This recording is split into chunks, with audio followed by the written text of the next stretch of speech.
مليونين نفسي ابقى مليونين.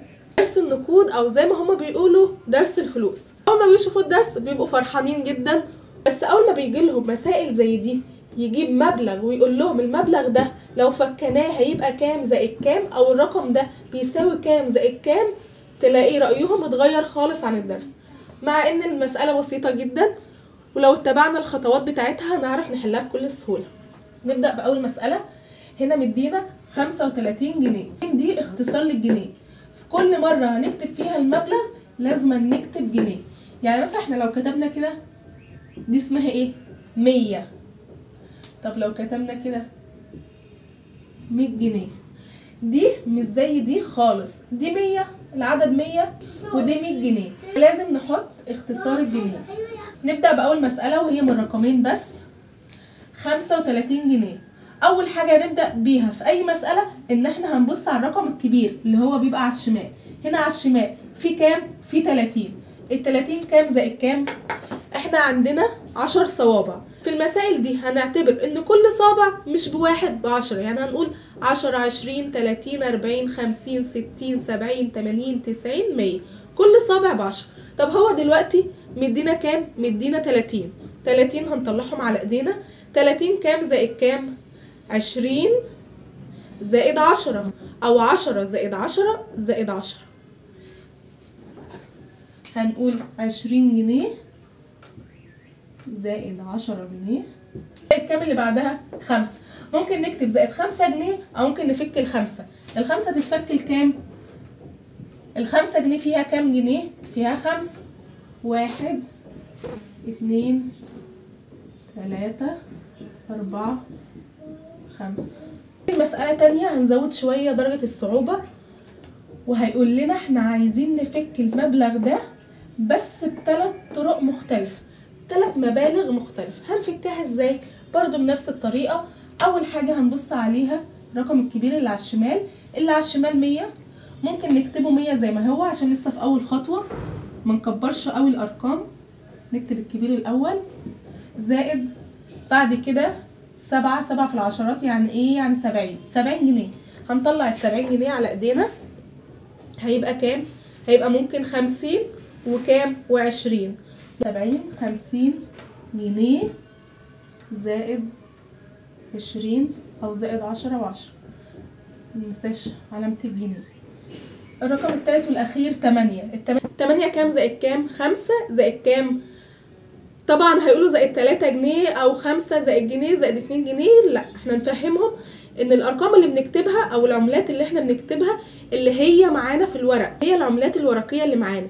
يعني في ورقه ب3 جنيه، في ورقه ب2 جنيه، في ورقه ب7 جنيه. العملات اللي عندنا بتبقى جنيه، 5 جنيه، 10 جنيه، 20 جنيه، 50 جنيه، 100، 200.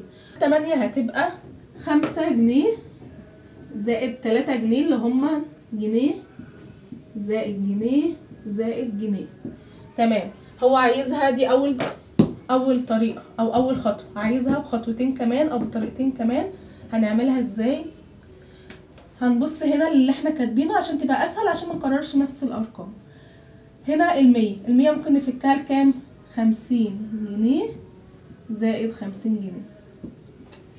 وال50 دي ممكن ننزلها المره دي زي ما هي. وال20 10 جنيه زائد 10 جنيه. وال5 ننزلها منفكهاش دلوقتي، لسه في خطوة كمان نعملها.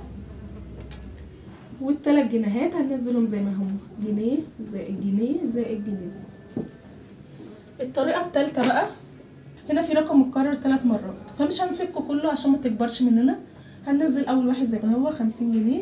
التانية ممكن نفكها 50 دي، واللي نفكه او ننزله نعمل تحته صح كده او سنه او اي حاجه نعرف بس ان احنا خدناه علشان ما نرجعلوش تاني.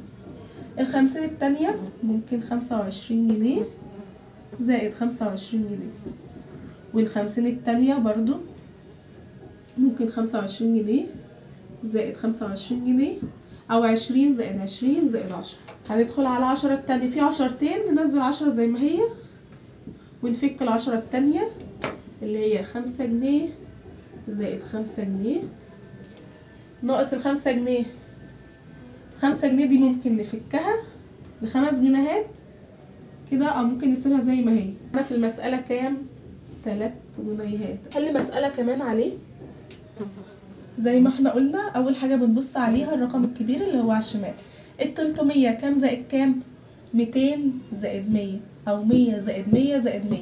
قلنا في الاول ما نعملش الارقام كتيرة علشان تحت ما نلاقيش المكان مش مقضي معانا اصلا للارقام.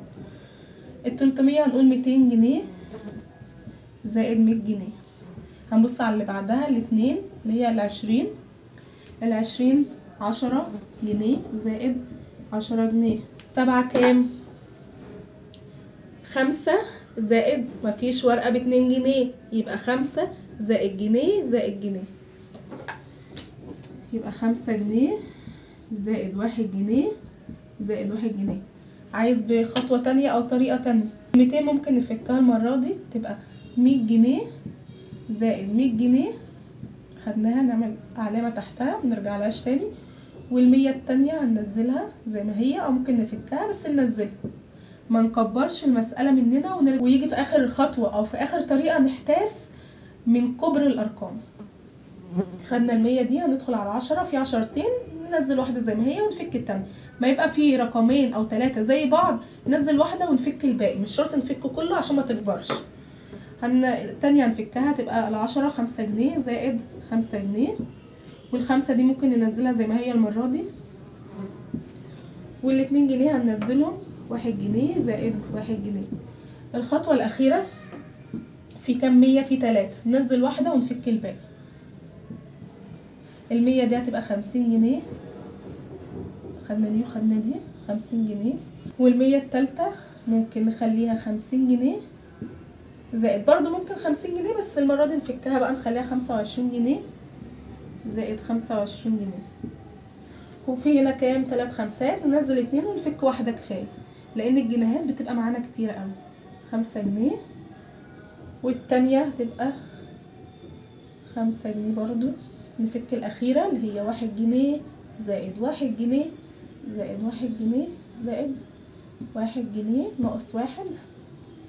نعد عشان ما ننساش. وكان معانا في المسألة 1 جنيه اللي هما ال2 جنيه و1 جنيه كمان. المسائل سهلة جدا بس هي أرقام كتيرة فبتخض، عشان كده قلنا في أول طريقة نعمل الأرقام الكبيرة. يعني هنا عملنا 200 و100، ما عملناش 100 و100 و100 أو 100 و100 و50 و50، لا، نحاول نخلي في أول طريقة الأرقام كبيرة عشان لما ننزل نفكها ما تبقاش كبيرة أوي المسألة عمال ما نوصل لآخر خطوة أو آخر طريقة. ولما نيجي نلاقي الرقم متكرر مرتين او 3 مش شرط ان احنا نفكه كله، ممكن ننزل 1 او ننزل 2 ونفك الباقي. ولما الرقم اللي احنا خدناه وفكناه تحت غيرناه تحت في الخطوة اللي بعدها نعمل علامة تحته كده عشان نعرف، عشان ايه ما نرجعلوش تاني او نرجع نكتبه تاني.